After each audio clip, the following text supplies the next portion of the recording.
हरिः ओम्। ओम श्री परमात्मने नमः। अथ षोडशोऽध्यायः। श्री भगवान उवाच। भगवान क्या कहते हैं, मैंने पिछली वीडियो बनाई थी, उसमें मैंने बोला था कि जो आसुरी संपदा कौन सी होती है और देवी संपदा कौन सी होती है। तो देवी संपदा तो उन्होंने भगवान ने 3 श्लोक में पहले मैं बता दी थी। ये 24 श्लोक हैं, बाकियों में भगवान ने आसुरी संपदा का वर्णन किया है।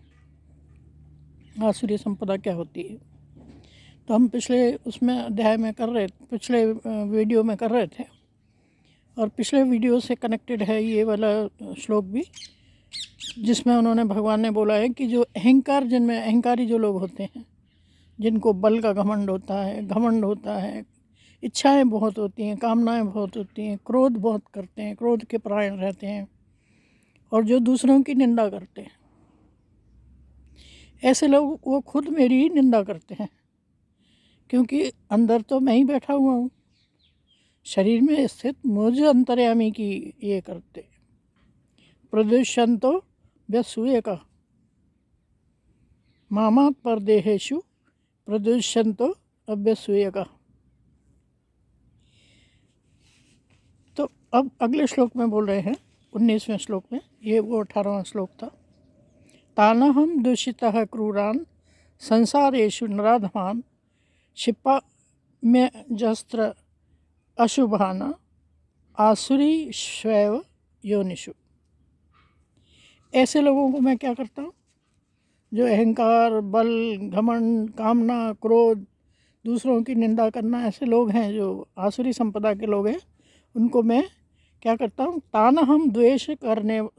तानहम दूषितः क्रूरान, ऐसे क्रूर जो क्रूर कर्मी लोग हैं, ऐसे नराधम जो लोग हैं, उनको मैं बार बार आसुरी संपदाओं में डालता हूँ, आसुरी योनियों में ही डालता हूँ। आसुरी योनियाँ आसुरीं योनिमापन्ना मूढ़ा जन्मनि जन्मनि माम प्राप्येव कौन्तेय ततो यान्ति धमाम गतिम। हे अर्जुन, वे मूढ़ मुझको न प्राप्त होकर ही जन्म जन्म में आसुरी योनि को प्राप्त होते हैं। जो देवासुर संपदा को लेकर पैदा हुए हैं, वो मुझको ही प्राप्त होते हैं, लेकिन जो आसुरी संपदा को लेकर प्राप्त होते हैं, उनको हर एक जन्म में नरक योनियों में भगवान डालते हैं, और ऐसे योनियों को देते हैं जिनमें जो अति नीच है, और फिर उससे भी नीची योनियों घोर नरक में डालते हैं, घोर नरकों में पड़ते हैं। भगवान कहते हैं, त्रिविधम नरकस्येदं द्वारम नाशनमात्मनः कामः क्रोधस्तथा लोभ तस्माद् त्रयं त्यजेत।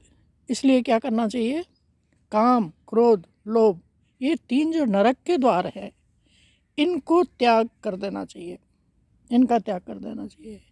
काम जो है, कामना को बोलते हैं। कामना होती है तो हम वो पूर्ण नहीं होती हैं तो क्रोध आता है। क्रोध आता है तो हम अपने आप को भूल जाते हैं, हम क्या हैं, और हम गलत व्यवहार करते हैं। क्रोध जो है शरीर को जलाता है। लोभ जो है, ये भी पालें वो भी पालें, जो मनुष्य को अत्यंत परेशान करता है। तो ये तीनों जो है नरक के द्वार हैं, और आत्मा का नाश करने वाले हैं। इससे आत्मा का नाश होता है। आत्मा मतलब जीवात्मा का, अर्थात उसको अधोगति में भी ले जाते हैं, बहुत नीची गतियों में ले जाते हैं। अतएव इन तीनों का त्याग कर देना चाहिए। किसका? काम, क्रोध और लोभ का। एतै विमुक्तः कौन्तेय तमोद्वार स्त्रिभिर् नरः आचरत्यात्मनः श्रेयः ततो याति पराम गति। हे अर्जुन, जब अर्जुन से कह रहे हैं तो समझो भगवान हमसे ही कह रहे हैं, जो भी है। ये तीनों नरक के द्वार जो हैं, जो इनसे मुक्त हो जाता है वो कल्याण का आचरण करता है। कौन से नरक के द्वार हैं? काम, क्रोध, लोभ आदि, ये जो है नरक के द्वार है और ये हमारे आत्मा का नाश करते हैं। और तीनों जो है इनको त्याग देना चाहिए, और नहीं त्यागने से नरक ये त्याग देने से इन तीनों नरक के द्वारों से आदमी मुक्त हो जाता है, अपने कल्याण का आचरण भी करता है। कैसे आचरण करना चाहिए, कल्याण करना चाहिए अपना, इससे वह परम गति को जाता है, अर्थात मुझको ही प्राप्त होता है। तो इनका त्याग करने से क्या है, भगवान कह रहे हैं कि परम गति को जाता है और मुझ भगवान को ही प्राप्त होता है, फिर नरक योनियों में नहीं जाते। फिर एतई विमुक्ता, इनको त्याग करने से हे कौन्ते, तमोद्वार त्रिपुर नर, ये तीनों द्वार जो हैं जो नरक में ले जाने वाले द्वार हैं, आचर्य अत्यात्मन श्रेय ततो याति पराम गति, इससे वह परम गति को जाता है, अर्थात मुझको ही प्राप्त होता है, परम गति को प्राप्त होता है। ये शास्त्र विधिमुत्सृज्य वर्तते काम कारतः, न स सिद्धिम वाप्नोति न सुखम न पराम गति। देखिए, जो पुरुष शास्त्र को जानता है और शास्त्र विधि को त्याग कर अपनी इच्छा से मनमाना आचरण करता है, नहीं जान करके, वो सिद्धि को, जो जानता है वो सिद्धि को प्राप्त करता है और परम गति और सुख को भी प्राप्त करता है।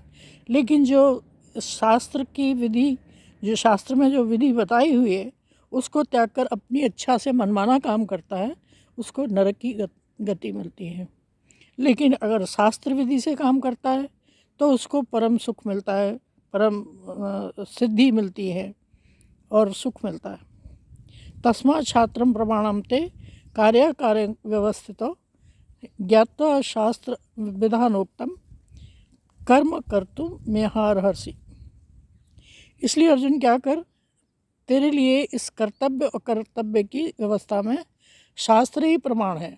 मतलब तुम शास्त्र से ही जान सकते हो कि कौन सी आपकी ड्यूटी है, कौन सी आपका ड्यूटी नहीं है। तो हमें शास्त्र से ही जानना पड़ेगा, शास्त्र में ही पढ़ना पड़ेगा, उसी के हिसाब से देखना पड़ेगा। अगर उसके हिसाब से नहीं देखेंगे तो हम नरकों में ही जाते रहेंगे। तो कर्तव्य को शास्त्र ही प्रमाण है, उसी से देखो। ऐसा जानकर तू शास्त्र विधि से नियत कर्म ही करने योग्य है।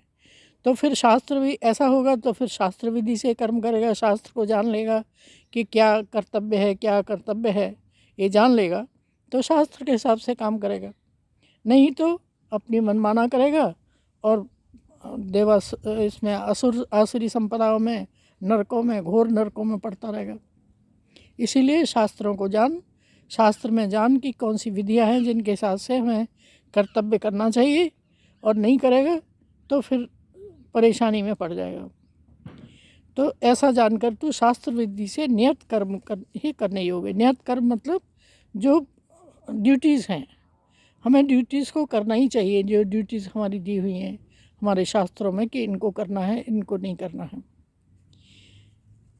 ओम तत्सत्य इति श्रीमद्भगवद्गीतासु उपनिषत्सु ब्रह्म विद्यायाम योग शास्त्रे श्री कृष्णार्जुन संवादे दैवासुर संपद विभाग योगो नाम षोडशो अध्याय। तो 16वां अध्याय पूर्ण होता है गुरु की कृपा से।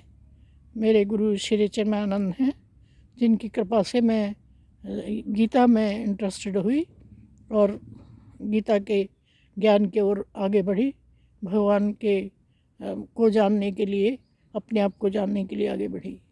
जय श्री कृष्ण, जय श्री गुरुदेव। ओम श्री चिन्मय सद्गुरुवे नमः। हरि ओम।